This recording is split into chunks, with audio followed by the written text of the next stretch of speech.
IVM. A 2015 UNICEF report reveals that the prevalence of child sexual abuse in India is 52%. That's one out of every two kids being sexually abused. Let that sink in. Despite these disturbing findings, parents the world over, as well as in India, don't prepare their kids to face such a situation appropriately. Join Devishobha and I as we do some serious myth busting around child sexual abuse and discuss ways in which we can prevent it.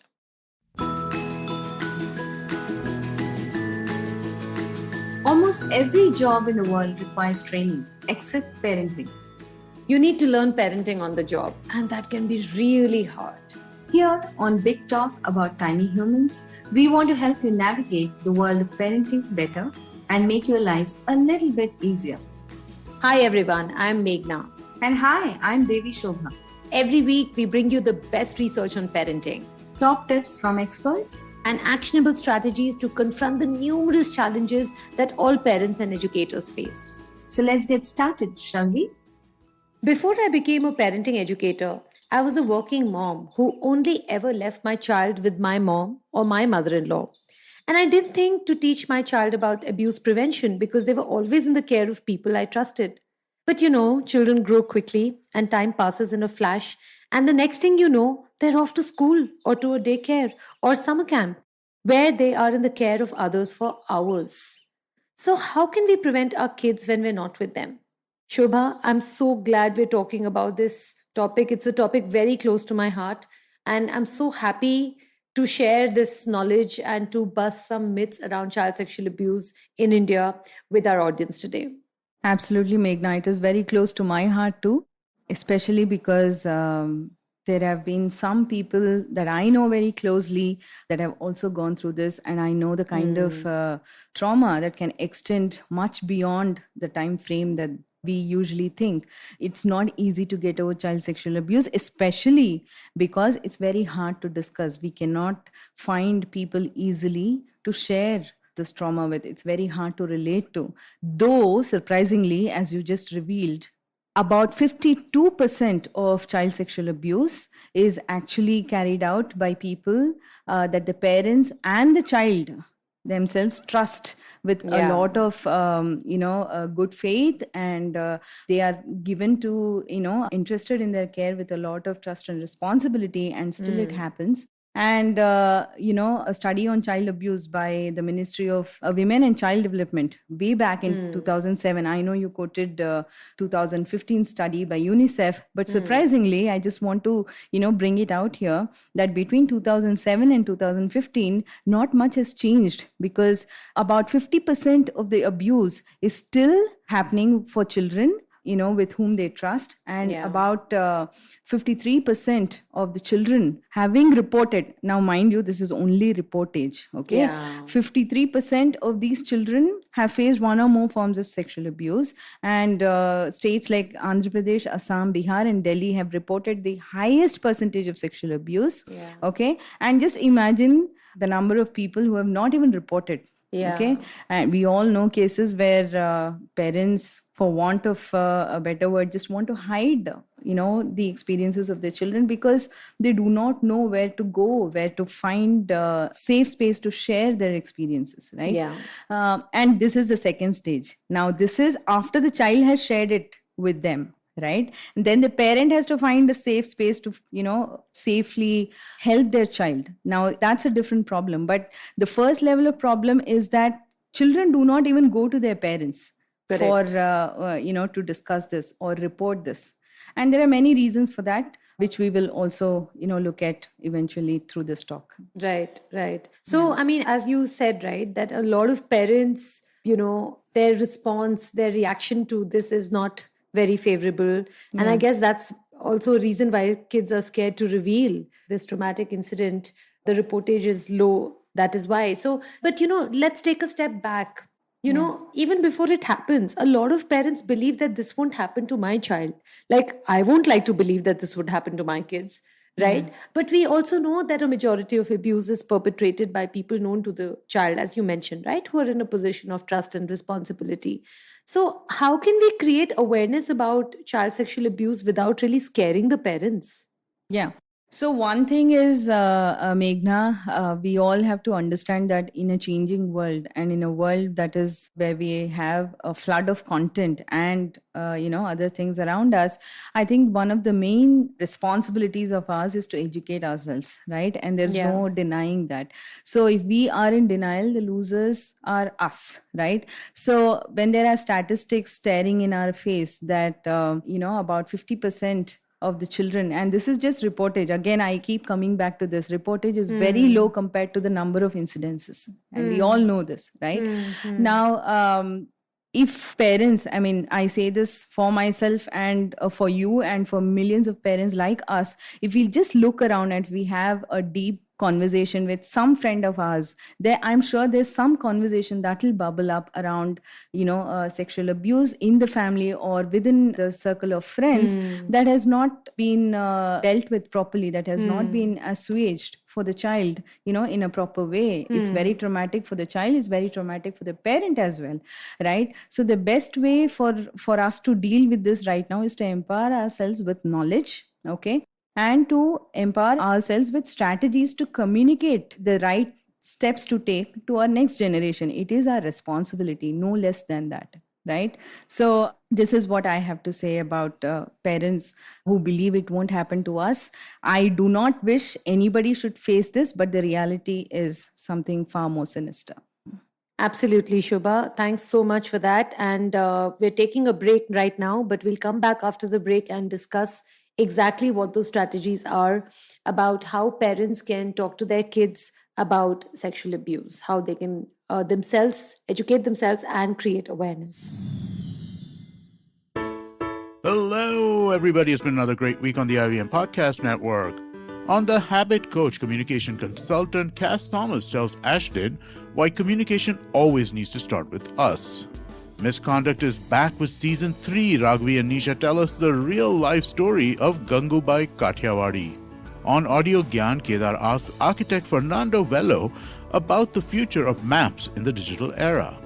On Naan Curry, Sadaf and Archit break down the history of India's most important ingredient, milk.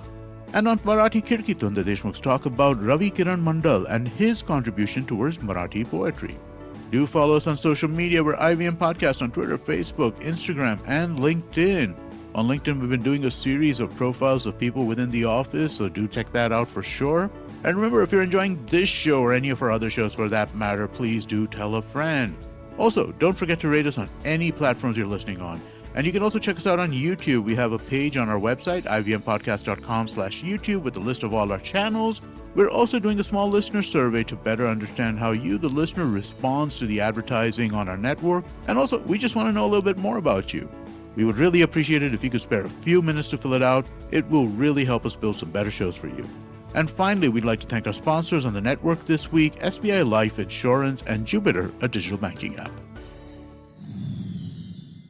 Welcome back after the break. We've been discussing child sexual abuse, creating awareness, and not scaring ourselves, but basically educating ourselves and also educating our kids. So, Shobha, earlier, I think about a decade back, when we used to read about child sexual abuse, there used to be these two terms, good touch and bad touch. But now those terms are not in use anymore. And now it is said that you should not use these terms. You should use the terms safe and unsafe touch. So, Right. what is the reason for that? Why is good touch, bad touch not an apt way to educate kids about sexual abuse? And why should we use the term safe and unsafe touch? Well, thanks for asking that question, Meghna. It's a very relevant, very important question.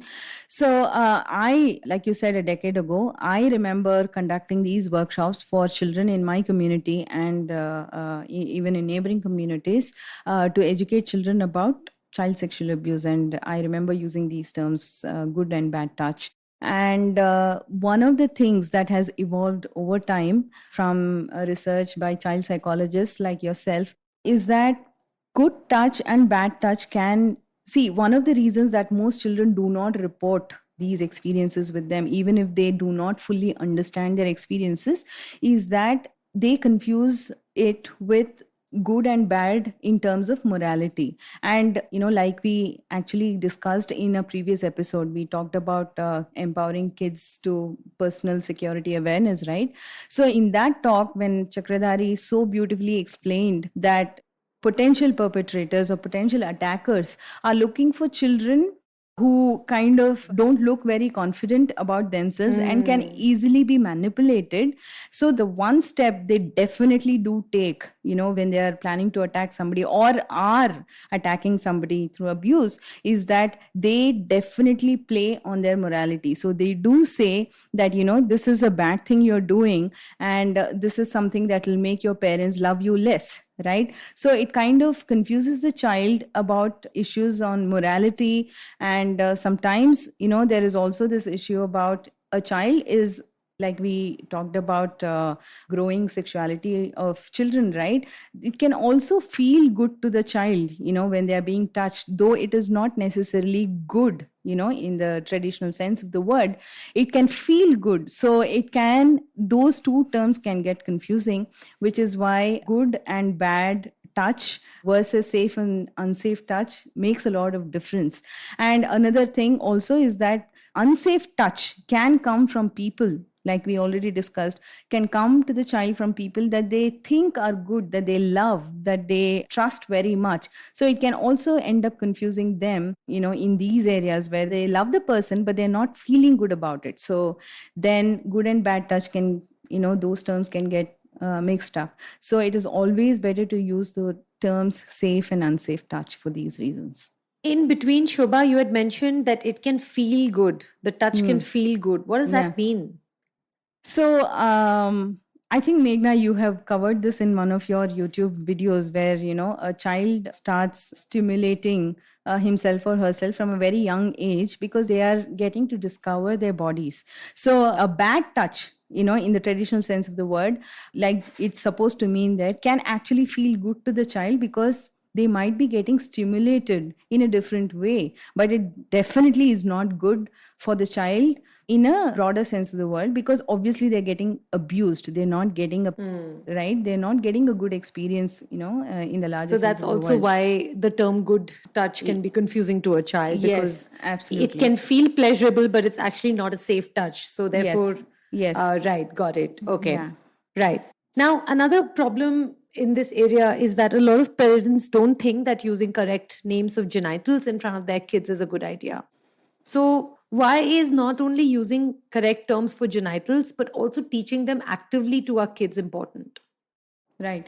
So it's very funny. There are lots of, so this is not we would think that India being such a conservative society, we would think that this is a problem with societies like, conservative societies like ours. But surprisingly, even It's in the Western world countries, over. yeah, Any even, any puzzle that you see, any image, at yeah, 2 years of age, when yeah, children start learning parts of their body, yeah, the terms nipples and vagina and penis are like missing from those yeah, charts. yeah, They're like absolutely. missing. Like, what do you mean? Do Yeah. these parts not exist? Why are we not naming these parts? We teach everything: eyes, ears, nose, head, shoulder, knees, toes. But these are the parts, the genitals. We just don't want to seem to teach the names. Yes. Why is it that, Shobha? Why is it that we don't? So I actually, when I did the research on this, I was surprised that in a survey conducted by a magazine called Hello Flow, this survey was conducted specifically to understand how parents and peers talked about reproductive organs to their children. And primarily, three sets of answers emerged. Okay. First is, the first set comprises of, words like exactly euphemisms like, pum pum, pee pee, muff, etc., including the all encompassing private parts, right? But then what actually are those parts? Those are not talked about. And the second is parents who use the clinically accurate terms. That is the second set of parents. And the third, surprisingly, Meghna, you won't believe it, there are people who use nothing So, to, what do they names. say? They just don't say anything. They just don't even refer to them. Oh my So God. my question to these parents is, okay, if you're not able to address or, vocally call a private part by its name, like you cannot say the word penis or vagina or vulva, how do you expect your child to come to you with an unpleasant experience? It Yeah. becomes that much harder for the child to even vocalize it, because they know it is not a very pleasant thing for the parent to do, because you're showing it, right, by your, Yeah. by your the mode of your communication. It says a lot. So it's very hard for the child to understand that it is okay to talk about it, even though you Yeah. say it. It's not, it's just tell, it's not show, right? So how can the child understand that? How can the child come back to you, with the trust that you will hear her out, or you will hear him out, and not judge him or her, right? Yeah, and So this can actually also, Shobha, yeah, help in, one is, of course, a whole lot of shame around yeah, these yeah, body parts, these yeah, genitals yeah, drops, right? right, When you use the correct names, right. right? So it helps with just naming something, helps you drop the shame and the secrecy around Yes, it. absolutely. And what it also does is there's this very shocking and painful incident of this little girl. She was 4 or 5 years of age. Yeah. And she kept telling her teacher, my uncle licked my cookie, my uncle licked my cookie. And so the teacher thought, okay, fine, whatever. Yeah. They didn't realize, the teacher didn't realize that she was actually reporting that the fact that her uncle was abusing her, because in their house, the parents and everybody was referring to the vagina as a cookie. Yeah. Yeah, So I have even a using euphemisms is actually quite dangerous. very dangerous. In fact, I have a similar incident that was actually shared by another friend of mine in private. In fact, one of the incidents was that, they say in their house they used to refer to the vagina as flower. And the child kept saying, the bus driver touched my flower, touched my flower. Ayo. So nobody understood what they were saying, what she was referring to, and finally, when the mother actually found out, imagine how she felt. Yeah. So it's definitely very dangerous. One, it's very hard for the child to communicate. It's very hard for the parent, or not even parents. Parents might still get it because you're the person who is actually using that word. So there is a possibility that you can make the connection, but there needs to be other adults, other significant adults that the child can trust and communicate with in the incident of happening like this. So how do you empower the child? This is a very important part of the strategy, where you definitely tell the child that it's okay to say these words, and to also empower them with the right names of body parts. Yeah. And, it also surprises me. It's almost like we don't even think twice about sending our kids to places where they're spending hours. Like Yes. most of the kids in India right now are on their summer vacation. Yeah. So, what precautions do you think parents can take before sending their kids to summer camp? So, Meghna, one of the things that I definitely do recommend is to do as much background check as possible on the camp. Okay.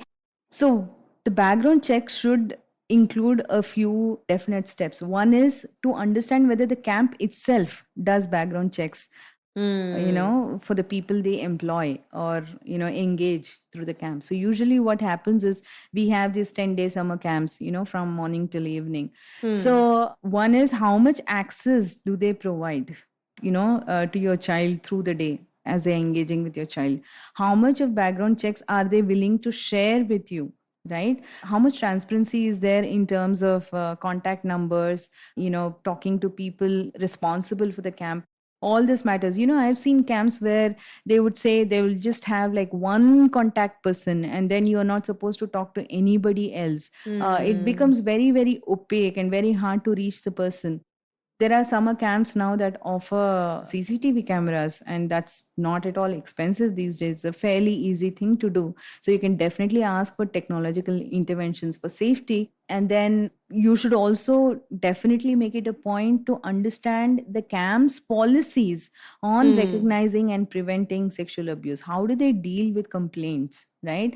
How much of training do they have? How much of knowledge sharing do they have on this? And not just sexual abuse. Now safety can encompass a whole lot of things. Even social distancing is a safety measure. Correct. But to talk about sexual abuse in particular, it's very, very important to understand understand the camp's policies. And when I say camp, it can extend to any organization, even the school, right? You, as a parent, have a right to talk to your school and find out about all of these things. Like, how many of us really know about our child's teachers, right? Unless you have built a rapport with them over, like, over the years. But actually, are you privy to that information? Do you have that information in hand before you send your child? No, right? So that is something that we can definitely open conversations with, So, what kind with our of schools. questions can I ask my child's school about the teachers, about the staff? Like, can you tell us the specific questions? Like, suppose if I go to my child's school or if I ask to see their policies, what are some of the questions I can ask? So you can definitely ask about, the teacher's history. You can talk about, you can definitely ask them if they do background checks and what are their policies on background checks. You can definitely talk about what their policies on, sexual abuse prevention are. Like, in a corporate policy, we do have some policies around sexual harassment, right? So, likewise, a school is supposed to have a policy on sexual harassment, sexual abuse.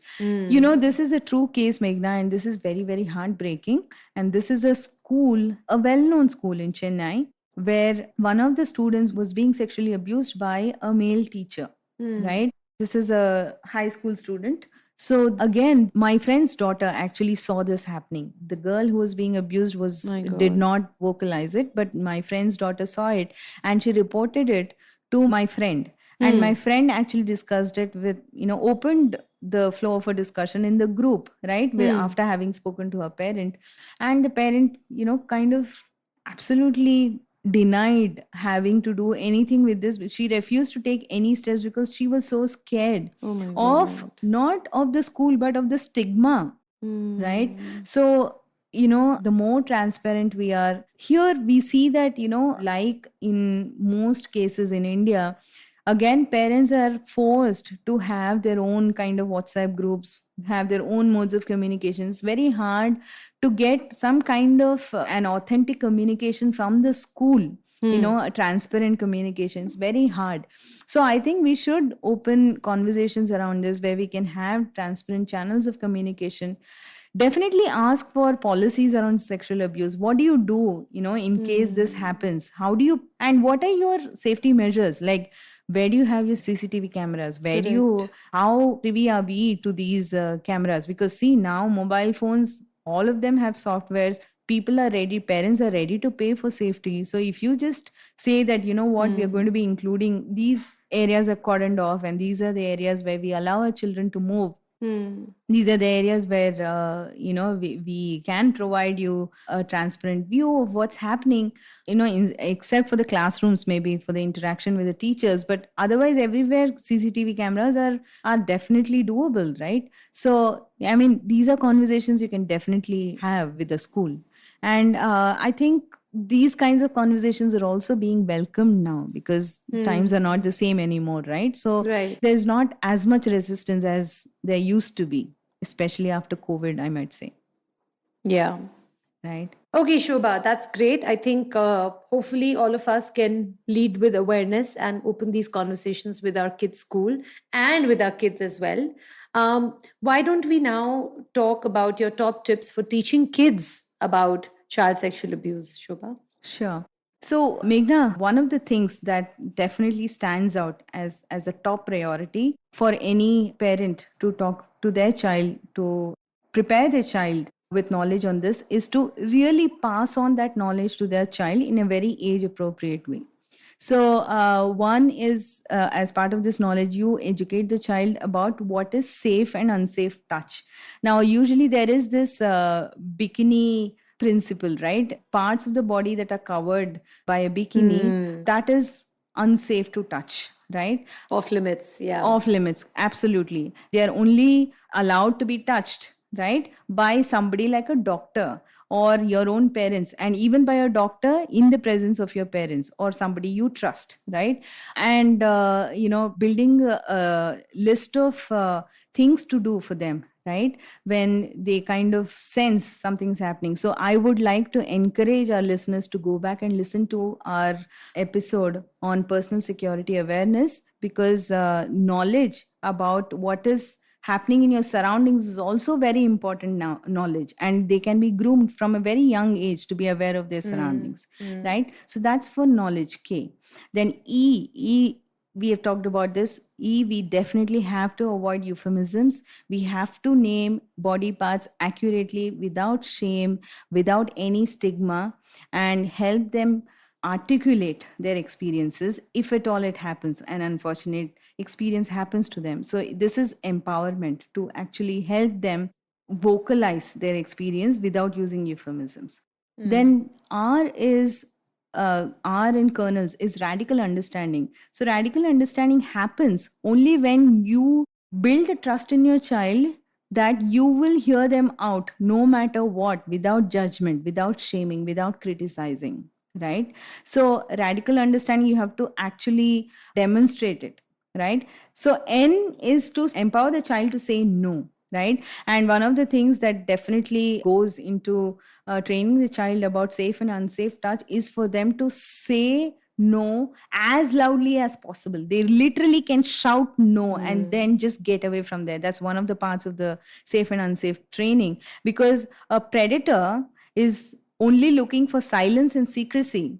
Yeah. Once you, right? So this is like shattering the very foundation on which they want to build this, right? So That is empower why the child. grooming happens, no? That is why where grooming happens, because the perpetrator wants to make sure that he or she doesn't get caught. doesn't get caught, and they look for these victims for a very long time. They observe very closely, they observe behaviors, they kind of try to isolate the child, Yeah. as we discussed, right? So isolation is a very important step. So isolation ke pehle hi we have to, tell the child to be aware of their surroundings, and if they are in a situation, the next best thing to do is to actually use your voice, say no loudly, and get out of the situation. So that is empowerment, right? And then again, another step of this empowerment is to help them with information, right? People they can reach out to, the numbers that they can definitely dial in. So 1098 is the Yes, immediate child line. hotline for for child helpline, right?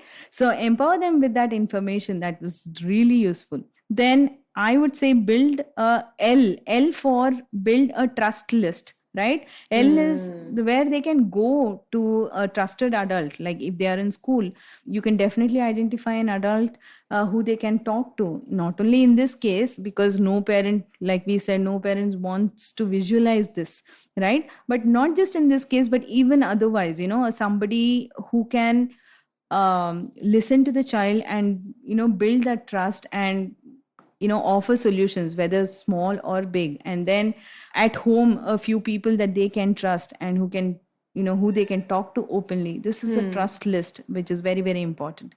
And then S again is definitely the no secret policy. Now again, coming back to grooming, like we said, one of the definite things a predator will ask to do, and in fact they will do it in such insidious ways, that they will say that this is a secret bond between you and me, and you are so special to me, and I don't want this to be known to everyone, because then the special bond is broken. Some bullshit like this. And then the other thing they also say is that, see, because you had to do this, because you already did this, now whether you wanted to do it or not, now your parents will not love you anymore, your friends will not be with you anymore, so they will build their case to keep the secrecy going. Correct. So the child has to know that this is not done.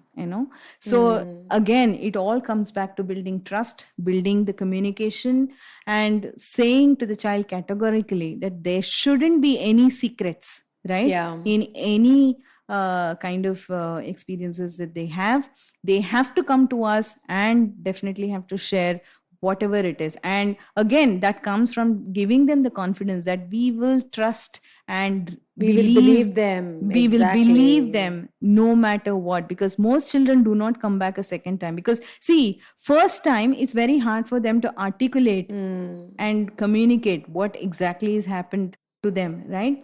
they have tried, but if they don't see, that kind of belief, it's very hard for them to try again, because already they are suffering from shame and confusion and a lot of In other things. therapy, it's called Yeah. secondary victimization, secondary Right. trauma. Right. Because the first trauma is when the child is actually being abused. The Right. second trauma is the trauma of not being believed by their own parents. Yeah, absolutely. As you said, right, it takes so much for them to come up to their parents and confess that there's something that's happening to them. Yeah. And when they're faced with denial, when they're faced with shaming and blaming, or Yeah. simply that don't ever bring this again, Yeah. it traumatizes the child again. Yes, absolutely. So, yeah. Yeah. So this is my list of things to do in the form of mnemonic. It's kernels. K is for knowledge. E for avoid euphemisms. R for express radical understanding. N for empower to say no. E, empower them with the information that they can reach out to immediately in case of an emergency. L is build a trust list. And S is build a no secret policy. Yeah. That's great. That sounds great, Shobha. I think captured in this mnemonic are all the essential ways in which we can respond to our kids, when they come to us. Encapsulated in this beautiful mnemonic are all the ways in which we can protect our kids, even when we're not with them. So thank you so much for this knowledge. And I really hope anybody and everybody listening to this episode today is able to have this conversation with their partner, with their kids, with their child's school, with every adult around, so that we can all create awareness. Because let's remember that child sexual abuse cannot exist where there is awareness and a whole lot of action. Thank you so much. We'll be back next week with another episode. Bye-bye. So that's our episode for today. Thank you for listening to Big Talk About Tiny Humans, our podcast for parents and educators. Hope you enjoyed it, and don't forget to share it with your friends and family. Listen and subscribe to Big Talk About Tiny Humans on the IVM Podcasts app, website, and all major audio platforms. We are available everywhere. You can follow us on social media and online.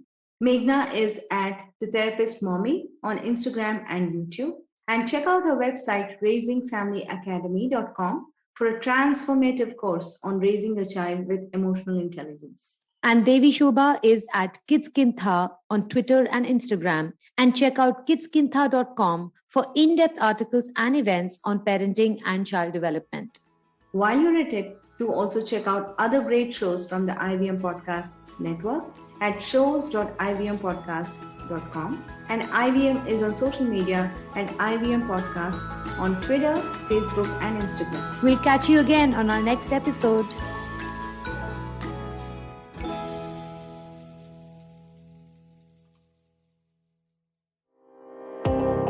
Do you wonder why China does the things that it does? Or want to know how we could improve online privacy? Or perhaps you're thinking about how we can kickstart India's economy. If you'd like to search for the answers to such questions, check out All Things Policy, a daily public policy podcast that covers everything from employment figures to aircraft carriers. Tune in from Monday to Friday for new episodes and fresh takes. There's a quick survey to fill out on ivmpodcast.com/survey. It lets us know a little bit more about who's listening to us. And you know what? We're going to do a few prizes. So, we'll do a random drawing of maybe 10 people, and we'll send you all some swag. Remember, that's ivmpodcast.com/survey where you can fill out the survey.